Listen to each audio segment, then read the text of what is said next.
We're on page 144 of Inside of a Dog. This is the attention of animals. She comes within an inch of me and starts panting at me, eyes wide and unblinking, to tell me that she needs something. Step-by-step cognition. Researchers have been tracing this developmental course with a new subject, non-human animals. How much of the infant's trajectory is followed by animals? After they open their eyes, do they look with intention? Do they notice others' eyes? Do they understand the importance of attention? This is one facet of the study of animal cognition, which asks what an animal subject understands about the mental states of others. Most of the experimental tests run with animals. Let's try that again.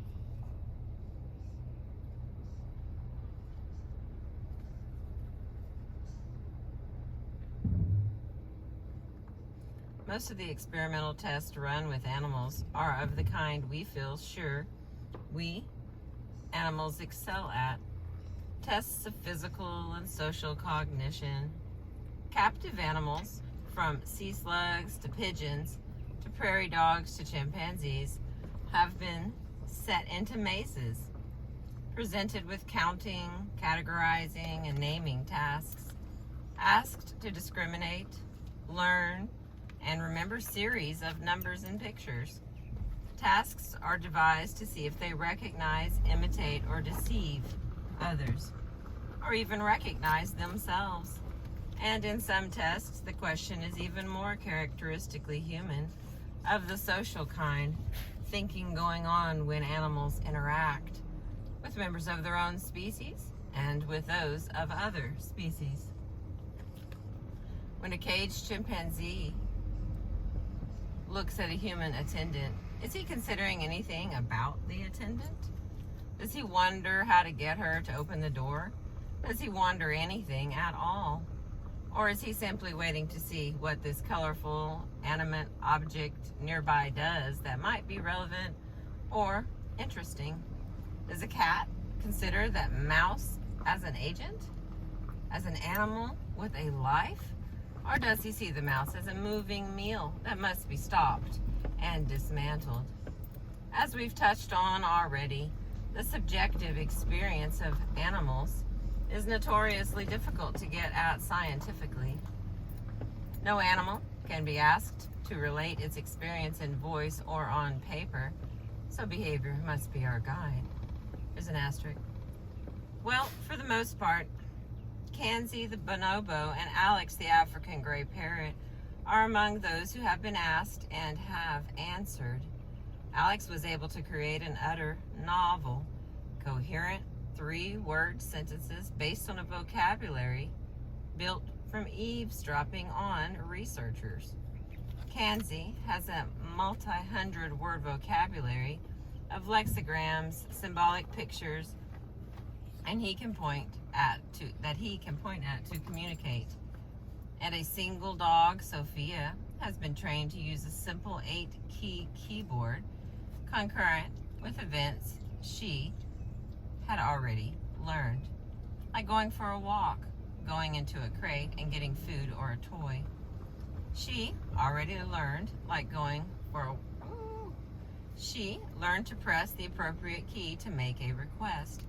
As a communication, this behavior is closer to asking for dinner by bringing an owner an empty food bowl than it is to a full-fledged language. More abstract utterances have not been reported, nor abstract keyboard designed.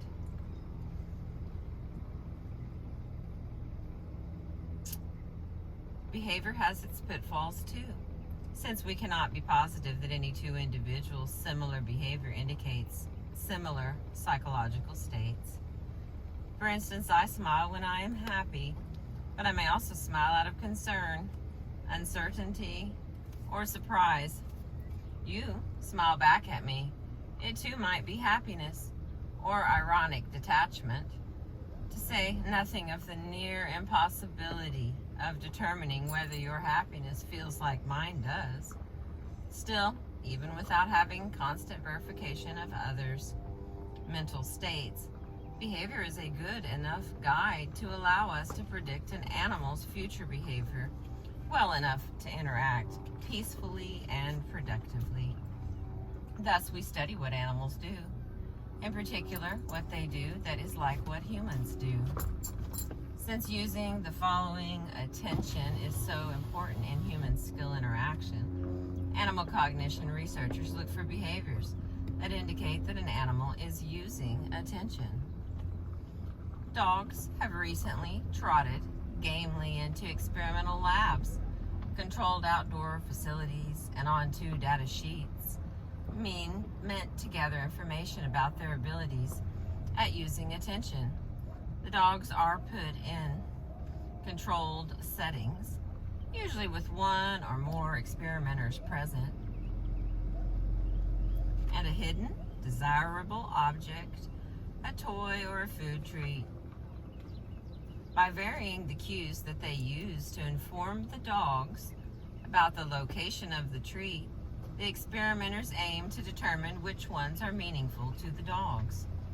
The question for researchers is just how far along these stages of the child's development of attention dogs go. Attention begins with gaze, and gaze requires visual capacity. We have already established what dogs can see. We know that they look. Do they understand attention? Mutual gaze. A gaze is more than it seems. By gazing at someone, one very nearly acts upon him. As my students discover in their field experiments, eye contact comes close to feeling like actual tactile contact. These are undiscussed and yet widely shared rules governing eye contact with others, violation of which may be seen as an act of aggression or of intimacy. We may stare down someone in an attempt to subdue them, or alternatively, use a long, steady gaze to indicate a more lustful interest. With a little variation, this could easily describe how many non-human animals use eye contact. Between apes, eye contact is steeped with importance. It can be used as an aggressive action and will be avoided by a submissive member of a troop. To stare at a dominant animal is to invite yourself to be attacked.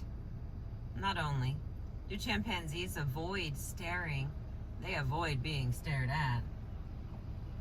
Stubborn, subordinate chimps carry themselves despondently, looking down at the ground or their feet and only furtively glancing around them.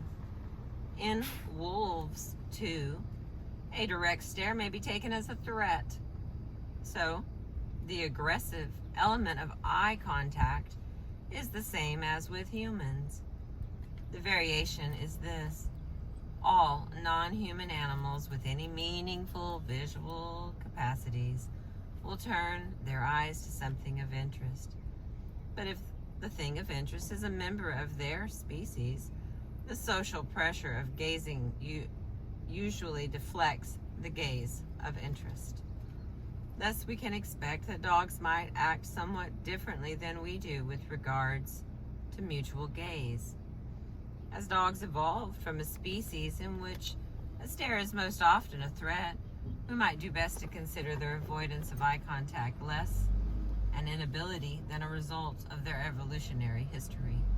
But wait, dogs do look at our faces. They look at each other in the center of the face at eye level. Most dog owners will report that their dogs gaze at them directly in the eyes. Asterisk. One could make an argument that this behavior was reinforced because of the survival value of looking at humans. As with infants, an adult face will hold much information, not the least of which could be where the next meal is coming from. The early 20th century ethologist Nico Tinbergen similarly found that baby gulls have a strong attraction to the red dotted beaks of adult gulls, and to any stick with a red dot placed on it by an ethologist too. So something changed with dogs. While the threat of aggression prevents mutual gaze among wolves, chimpanzees, and monkeys, for dogs the information to be gained by looking us in the eyes is worth enduring any residual ancient fear that a stare might cause an attack. That humans respond well to a dog gazing at them is a happy circumstance, and our bond with them is thereby strengthened. To be sure, it may be less eye contact than face contact. Another asterisk. Dogs show an additional tendency, one that people do too, when looking at faces, to look leftward first, that is, to the right side of the face. Even young children show this gaze bias, looking first and longer on the right side of an examined face. By closely observing dogs observing faces, researchers have found that dogs share this bias when looking at human faces. When looking at other dogs, they show no gaze bias at all. Why this might be is still a matter of conjecture. Perhaps we express emotions differently on each hemiface, and perhaps dogs emote more symmetrically. Lopsided ears aside, dogs have learned to look at humans the way humans look at humans. Sorry for my mistakes. Because of the superficial anatomy of the dog eye, the lack of distinct irises and whites of the eye, specific eye direction can often only be confirmed from closer range than scientists' video cameras have gotten. Generations of dog breeders have tended to prefer the trait of dark eyes in their charges. Dogs with light-colored irises are often thought to look volatile or sneaky, ironically, because we can see clearly when they avoid eye contact. By breeding out the light irises, we do not eliminate shiftiness, just our awareness of the fact that dogs shift their gaze. Darting eyes become less conspicuous. We sleep better at night with a calm-featured dog at the foot of our bed than with a nervous eye darter for all intents and purposes. Though we can say that a dog and a human mutually gaze when we turn our faces towards each other. The primal pull of gaze still affects dogs' behavior. If you stare unblinkingly at your dog, he may look away. Approached by a dog who appears overly aggressive or overly interested, a dog can diffuse some of that excitement by glancing to the side. Your chastisement or accusation of your dog, accompanied by a glare, may also provoke a demure averral of the dog's gaze. Given the easily recognized shifty look of the guilty man confronted by his accuser, it is no wonder that we attribute the same to the gaze-avoiding dog. The refusal to look at us in the eyes contributes to a look of guilt, especially when we are already certain they have done something to inspire it. Whether they are themselves feeling guilt or not is not obvious. But the fact that dogs will look us in the eyes allows us to treat them as a little more human. We apply to them the implicit rules that accompany human conversations. It is not uncommon to see a dog owner pause from scolding a bad dog to physically turn the dog's head back toward the owner's face. We want dogs to look at us when we are talking to them, just as we use gaze in human conversation, in which listeners look at the face of the speaker more than the reverse. Notably, we do not stare at each other nonstop in a conversation and might feel unsettled if someone did. There is more direct eye contact among humans, speaking intimately or honestly, and we tend to extend that conversational dynamic to our dogs. We call their names before speaking to them, treating them like willing, if taciturn, interlocutors. Thank you for listening.